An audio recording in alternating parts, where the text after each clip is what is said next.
نحمده ونستعينه ونستغفره ونعوذ بالله من شرور أنفسنا ومن سيئات أعمالنا من يهده الله فلا مضل له ومن يضلله فلا هادي له وأشهد أن لا إله إلا الله وحده لا شريك له وأشهد أن سيدنا ونبينا ومولانا محمدا عبده ورسوله صلى الله تعالى عليه وعلى آله وصحبه وبارك وسلم تسليما كثيرا. أما بعد، فعن أبي كبشة الأنماري رضي الله عنه أنه سمع رسول الله صلى الله عليه وسلم يقول: ثلاث أقسم عليهن وأحدثكم حديثا فاحفظوه، فأما الذي أقسم عليهن فإنه ما نقص مال عبد من صدقة ولا ظلم عبد مظلمة صبر عليها إلا زاده الله بها عزا ولا فتح عبد باب مسألة إلا فتح الله عليها باب فقر. وأما الذي يحدثكم فاحفظوه فقال: إنما الدنيا لأربعة نفر: عبد رزقه الله مالا وعلما فهو يتقي فيه ربه ويصل رحمه ويعمل لله فيه بحقه فهذا بأفضل المنازل. وعبد رزقه الله علما ولم يرزقه مالا فهو صادق النية يقول: لو أن لي مالا لعملت بعمل فلان فأجرهما سواء. وعبد رزقه الله مالا ولم يرزقه علما فهو يتخبط في ماله بغير علم لا يتقي فيه ربه ولا يصل فيه رحمه ولا يعمل فيه بحق فهذا بأخبث المنازل. وعبد لم يرزقه الله مالا ولا علما فهو يقول: لو أن لي مالا لعملت فيه بعمل فلان فهو نيته ووزرهما سواء. ایک عظیم حدیث آپ کے سامنے میں نے پڑھی ہے اور میں انشاءاللہ اس کی تفصیل اور تشریح آپ کے سامنے رکھ رہا ہوں. اللہ تعالی ہمیں عمل کرنے کی توفیق عطا فرمائے. حضرت ابو کبشہ انماری رضی اللہ تعالیٰ عنہ فرماتے ہیں کہ انہوں نے رسول اللہ صلی اللہ علیہ وسلم کو فرماتے ہوئے سنا کہ تین باتیں ایسی ہیں کہ ان کے اوپر میں قسم کھا سکتا ہوں.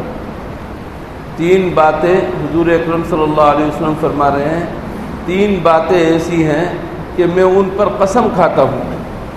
یعنی اس قدر تاکید کے ساتھ ہمیں یقین دلا رہے ہیں حضور اکرم صلی اللہ علیہ وسلم. تین باتوں پر میں قسم کھا کر آپ کو بتلاتا ہوں اور ایک اور حدیث کام کی بتلاتا ہوں. فرمایا کہ جن باتوں کے اوپر میں قسم کھاتا ہوں ان میں سے پہلی بات یہ ہے کہ کسی بندے کے مال میں صدقہ کرنے کی وجہ سے کمی نہیں آئے گی. کسی بندے کے مال میں صدقہ کرنے کی وجہ سے، اللہ کے راستے میں دینے کی وجہ سے کمی نہیں آئے گی. آج ہمارا سب سے بڑا مسئلہ یہ ہے کہ اگر میں کسی کو دے دوں گا تو میں کہاں سے کھاؤں گا اور میرے پاس کیا رہے گا. ایمان کی کمزوری کی بات ہے. اللہ کے راستے میں دے کر دیکھو، اللہ تعالیٰ کمی نہیں آنے دے گا. اللہ کے ہاں تو اصول یہ ہے بے حساب دو گے بے حساب لوگے. حساب کر کر کے دو گے تو حساب کے ساتھ ملے گا. لا تحصی فیحصی اللہ علیک، لا توعی فیوعی اللہ علیک. اگر جمع کر کے بند کر کے رکھو گے اللہ بھی بند کر دے گا، اور اگر اللہ کے راستے میں گنے بغیر دو گے تو اللہ تعالیٰ گنے بغیر دے گا. ما نقص مال عبد من صدقہ، صدقہ کرنے کی وجہ سے، اللہ کے راستے میں دینے کی وجہ سے بندے کے مال میں کبھی کمی نہیں آئے گی. اس پر حضور اکرم صلی اللہ علیہ وسلم قسم کھا رہے ہیں. آپ اگر قسم نہ کھائیں تب بھی بات سمجھ میں آنے والی ہے کہ آپ سچے ہیں. آپ سے بڑھ کر مخلوق میں سچا کون ہوگا؟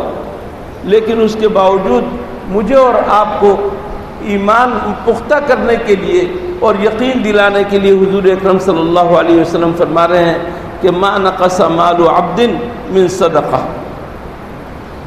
دوسری بات فرمائی کہ جس کسی بندے کے اوپر کوئی ظلم ہوا، جس کسی بندے کے اوپر کوئی ظلم ہوا اور اس نے اس کے اوپر صبر کیا، ظلم ہوا، کسی نے مارا کوٹا، ظلم ہوا، کسی نے گالی دی، ظلم ہوا، اس کی عزت آبرو سے کسی نے کھیلنے کی کوشش کی، ظلم ہوا کہ اس کا مال چھین لیا، ظلم ہوا کہ اس کے اوپر ڈاکو چڑھ دوڑے، ظلم ہوا کہ اس کی زمین جائیداد کسی نے ہتھیا لی۔ ظلم کی جتنی شکلیں ہیں، ظلم اس نے برداشت کیا، اللہ کو دیکھتے ہوئے اس نے صبر کیا، فرمایا کہ الا زادہ اللہ بہا عزا، اللہ تعالیٰ اس صبر کے بدلے میں اور اس ظلم کے بدلے میں اللہ جل شانہ اس کی عزت اور رفعت میں بلندی پیدا کر دے، اس کو مقام حاصل ہوگا، اس کو مقام حاصل ہوگا۔ ظالم کا کوئی مقام نہیں، مظلوم کو مقام حاصل ہوگا۔ کسی نے آپ کے اوپر ظلم کیا، ایک تھپڑ مارا، آپ کو بھی بیائی نہیں اتنی قوت سے ایک تھپڑ مارنے کی گنجائش ہے، بدلہ برابر کا لو۔ وَإِنْ عَاقَبْتُمْ فَعَاقِبُوا بِمِثْلِ مَا عُوقِبْتُمْ بِهِ، جتنا تمہارے اوپر ظلم ہوا اتنا تم ظلم کر سکتے ہو، اتنا تم بدلہ لے سکتے ہو۔ لیکن فرمایا وَلَئِنْ صَبَرْتُمْ فَهُوَ خَيْرٌ لِلصَّابِرِينَ، لیکن اگر تم صبر کرو تو صبر کرنے والوں کے لیے یہ سب سے بہترین ہے۔ وَلَمَنْ صَبَرَ وَغَفَرَ إِنَّ ذَلِكَ لَمِنْ عَزْمِ الْأُمُورِ، اور جو صبر کرے معاف کر دے، فرمایا کہ یہ عزیمت والوں کا کام ہے، بڑے لوگوں کا کام ہے، ہمت والے لوگوں کا کام ہے، بہادروں کا کام ہے۔ تو حضور اکرم صلی اللہ علیہ وسلم قسم کھا کر بتا رہے ہیں جس کسی بندے پر کوئی ظلم ہوا ہو اور اس نے اس کے اوپر صبر کر لیا تو اللہ تعالیٰ اس کی وجہ سے اس کا مقام اور مرتبہ بلند کر دیں گے، مقام اور مرتبہ بلند کر دیں گے۔ حضرت عائشہ رضی اللہ تعالیٰ عنہ کے اوپر منافقوں نے ایک بہت بڑا بہتان باندھ دیا، بہت بڑا بہتان، اتنا بڑا بہتان کہ دنیا میں سمانا مشکل، اتنا بڑا بہتان باندھ دیا، اور حضرت عائشہ رضی اللہ تعالیٰ عنہ نے برداشت کیا، اللہ کی طرف انہوں نے اپنی توجہ برقرار رکھی، برداشت کیا، خوب برداشت کیا، کوئی برداشت نہیں کر سکتا۔ حضرت عائشہ رضی اللہ تعالیٰ عنہ کے اوپر اس دوران زبردست حالات پیش آئے، بخار ان کے اوپر چڑھا، روتے روتے ان کا حال برا ہو گیا، لیکن کہیں سے کوئی مدد نہیں مل رہی تھی، کوئی تسلی دینے والا نہیں تھا۔ ظلم ہوا، برداشت کیا انہوں نے، ظلم ہوا، صبر کیا انہوں نے۔ اللہ جل شانہ نے قرآن کریم کی آیات نازل فرما دی۔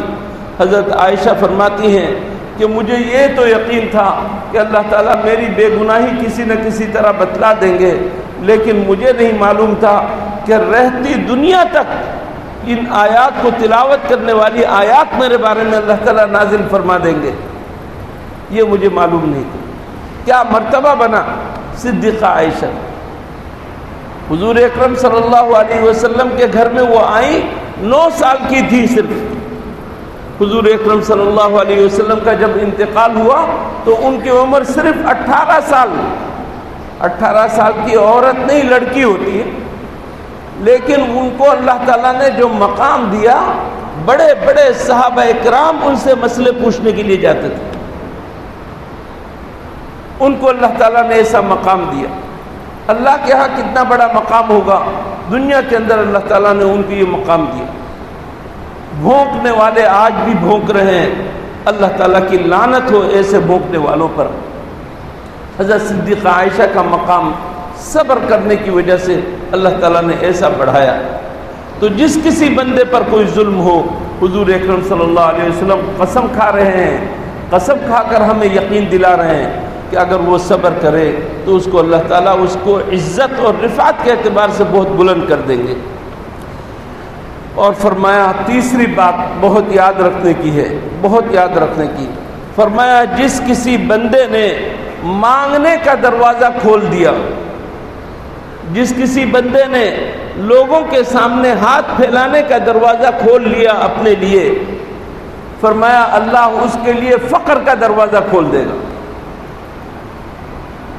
مانگنا، لوگوں کے سامنے ہاتھ پھیلانا یہ اچھی چیز نہیں، بلا ضرورت خاص طور پر لوگوں کے دلوں کے اندر ہے شح، بخل، لوگوں کے دلوں کے اندر بخل ہے، جمع کرنے، مال جمع کرنے کی خواہش اور طمع ہے، اسی بنیاد پر ہمارے پاس ہے مزید آئے۔ آپ کو رمضان میں کسی نے راشن کا ایک پیکج دیا، افطاری کا سامان دیا، اچھی اچھی چیزیں دی، آپ کے دل میں خیال آ رہا ہے کہ ایک اور آ جائے۔ ارے اللہ کے بندے، ابھی تمہیں اللہ تعالیٰ نے یہ دلوایا ہے، تمہارے دل میں مزید کیوں خواہش پیدا ہو رہی ہے؟ لیکن ہماری خواہش کہیں رکتی نہیں ہے۔ صرف یہی نہیں بلکہ ہم مانگنا شروع کر دیتے ہیں، اس کے سامنے ہاتھ پھیلا رہے ہیں، اس کے سامنے ہاتھ پھیلا رہے ہیں، اس کے سامنے ہاتھ پھیلا رہے ہیں۔ حضور اکرم صلی اللہ علیہ وسلم قسم کھا کر فرما رہے ہیں کہ جس کسی بندے نے اپنے ہاتھ کو پھیلانا شروع کر دیا اور سوال کرنے اور مانگنے اور بھیک مانگنے کا دروازہ جس نے کھول لیا، تو اللہ اس کے لیے فقر کا دروازہ کھول دیں گے۔ بھیک مانگ کر وہ کبھی بھی امیر نہیں بن سکتا۔ آپ کہیں گے بھیک مانگنے والے تو اتنے بڑے بڑے امیر ہیں، بھئی امیر ہونے کا کیا فائدہ، وہ زندگی بھر بھیک ہی مانگیں گے۔ ہر فقیر کے پاس روڈ پہ مانگنے والے اور در در جا کر مانگنے والے بہت سارے فقیر، ان کے پاس زبردست بینک بیلنس ہے، لیکن یہ بینک بیلنس وہ اپنے لیے نہیں، معلوم نہیں کس کے لیے جمع کر رہے ہیں۔ وہ سڑ جائے گا مال، وہ تو مانگتا رہے گا۔ روزانہ کی ڈیوٹی اس نے اپنی بنا لی، یہ دہاڑی مجھے بنانی ہے، ایک دن میں 40,000 50,000 60,000 مجھے کمانا ہے۔ فقیر ہی رہے گا، وہ محتاج ہی رہے گا۔ ایسے پیسوں کا کیا فائدہ کہ تمہارے گھر کے اندر پڑا ہوا ہے اور تمہیں کھانے کے لیے تمہارے پاس کچھ نہیں، لوگوں سے مانگتے پھر رہو۔ حضور اکرم صلی اللہ علیہ وسلم نے سچ فرمایا، جس کسی نے بلا ضرورت مانگنے کا دروازہ کھول لیا اپنے لیے، اس کے لیے اللہ احتیاج کا دروازہ کھول دے گا، اس کو مسکین اور فقیر بنا چھوڑے گا۔ اللہ تعالیٰ حفاظت فرمائے۔ یہ تین چیزیں وہ ہیں جن پر حضور اکرم صلی اللہ علیہ وسلم نے قسم کھا کر یقین دلانے کی کوشش کی۔ فرمایا کہ ایک اور بات تمہیں بتلاتا ہوں، اس کو یاد رکھو۔ انما الدنیا لاربعۃ نفر، یہ دنیا جو کچھ تم دیکھ رہے ہو، دنیا کے اندر جو کچھ ہے، خیرات، جو کچھ اچھی چیزیں ہیں، یہ سب سمجھ لو 4 آدمیوں کے لیے ہے۔ 4 قسم کے آدمی دنیا کے اندر تصرف کرتے ہیں۔ ایک وہ بندہ ہے جس کو اللہ نے مال بھی دیا اور شعور اور علم بھی دیا، مال بھی دیا اور اس کو علم بھی دیا، بے وقوف نہیں ہے۔ مال کو کس طریقے سے خرچ کرتے ہیں اسے معلوم ہے، کہاں خرچ کرنے کی وجہ سے گڑبڑ ہوگی اور سزا ہوگی، اور کہاں خرچ کرنے کی وجہ سے اسے ثواب ملے گا اسے معلوم ہے۔ فرمایا کہ عبد رزقہ اللہ مالا وعلما، ایک بندہ وہ ہے جس کو اللہ نے مال بھی دیا اور علم بھی دیا۔ فہو یتقی فیہ ربہ، اس مال کے اندر تصرف کرتے ہوئے اللہ کے خوف کو پیش نظر رکھتا ہے کہ میں 10 روپے جو خرچ کر رہا ہوں صحیح جگہ پر خرچ کر رہا ہوں یا نہیں، اللہ سے ڈرتا ہے کہیں پکڑ نہ ہو۔ وَيَصِلُ رَحِمَهُ، اس مال کے ذریعے سے وہ اپنے رشتہ داروں کی خبرگیری کرتا ہے، اپنے رشتہ داروں کی خبرگیری کرتا ہے. وَيَعْمَلُ لِلَّهِ فِيهِ بِحَقِّهِ، اور مال کا جو حق بھی ہے وہ اللہ کے لیے کرتا رہتا ہے. فرمایا کہ فَهَذَا بِأَفْضَلِ الْمَنَازِلِ، یہ سب سے افضل منزلہ اور درجے میں ہے، جس کو اللہ نے مال بھی دیا اور اس کو خرچ کرنے کا شعور بھی دیا، علم بھی دیا، اور اس کے مطابق عمل کرتا ہے، علم کے مطابق عمل کرتا ہے. ایک بندہ یہ ہے. ایک بندہ وہ ہے جس کو اللہ نے علم تو دیا، مال نہیں دیا. اس کو شعور ہے، اس کو معلوم ہے کہ مال کے ساتھ تصرف کیا کرنا چاہیے، لیکن اللہ نے اسے غریب بنایا. عالم ہے، مولوی ہے، لیکن اس کے پاس مال نہیں ہے، اور وہ کیا کہتا ہے کہ اگر میرے پاس مال ہوتا تو میں اس شخص کی طرح خرچ کرتا، نیک راستوں میں، اچھی جگہوں میں، رشتہ داروں کو دیتا. وہ نیت کرتا ہے، اس کے پاس دینے کے لیے مال نہیں ہے. فرمایا کہ یہ شخص جس کے پاس مال نہیں ہے، علم ہے، نیت اس نے کی ہے، یہ اور وہ دونوں ایک درجے میں ہوں. یہ دونوں ایک درجے میں ہوں. اللہ کے ہاں تو کوئی رکاوٹ ہے نہیں. اللہ ہمارے مال کا تو محتاج نہیں.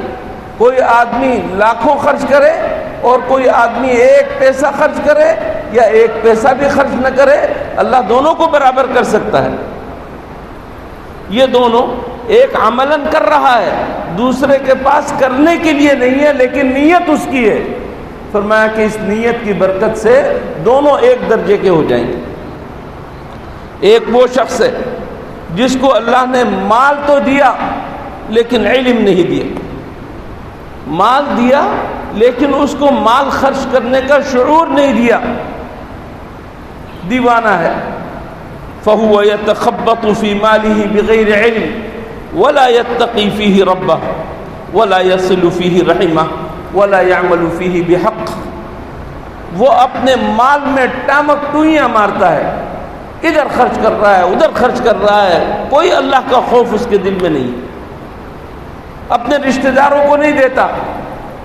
اس کی اپنی بہن مستحق ہے، اس کے اپنے بھائی مستحق ہیں، اس کے اپنے چچا زاد مستحق ہیں، خالہ زاد مستحق ہیں. صلہ رحمی نہیں کرتا.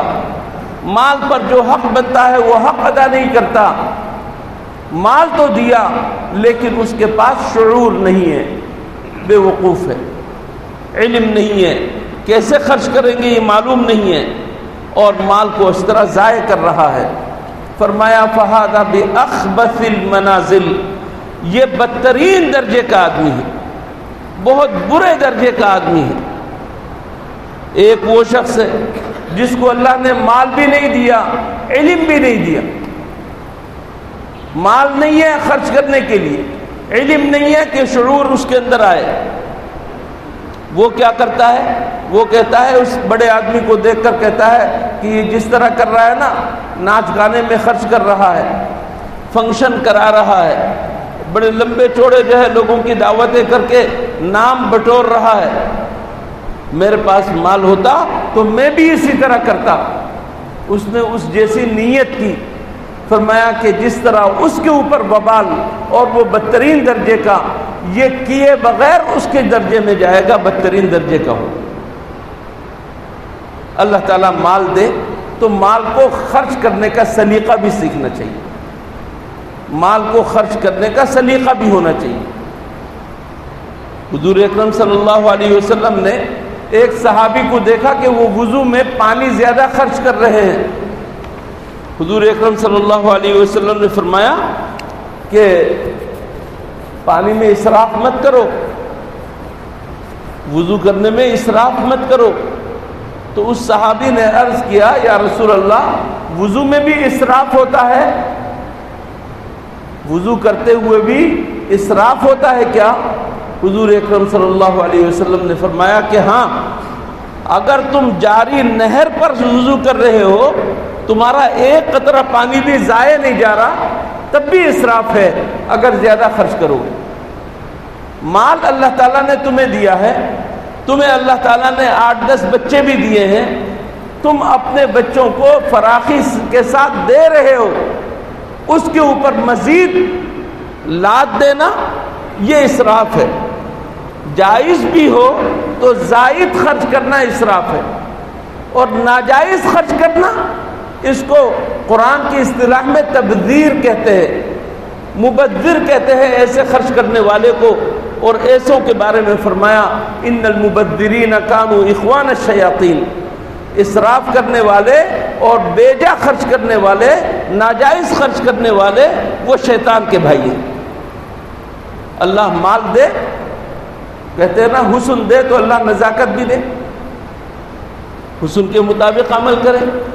مال دے تو اس کا سلیقہ ہونا چاہیے، یہ نہیں کہ نو دولتیوں کی طرح جن کے پاس نئی نئی دولت آئی تو فوراً وہ رنگین ٹی وی لے کر آ گیا، اس نے فوراً ناچ گانے کا مجرا کرا لیا، اس نے فوراً کوئی فنکشن اٹینڈ کر لیا، اس نے ہوٹلوں کے اندر فنکشن کرانا شروع کر دیا، ادھر بھی خرچ کر رہا ہے ادھر بھی خرچ کر رہا ہے، نو دولتیا ہے، دولت نئی نہیں ہے۔ ایسا نہیں کرنا چاہیے، بلکہ اللہ نے جو نعمت دی ہے اس نعمت کو سلیقے کے ساتھ استعمال کرنا چاہیے۔ نعمت اگر تمہارے پاس ہے تو سلیقے کے ساتھ استعمال کرو، نعمت نہیں ہے تو سلیقے کے ساتھ استعمال کرنے کی نیت کر لو، برابر درجہ ملے گا اور تمہیں فضیلت حاصل ہوگی۔ اللہ تعالی ہمیں ان باتوں پر عمل کرنے کی توفیق عطا فرمائے۔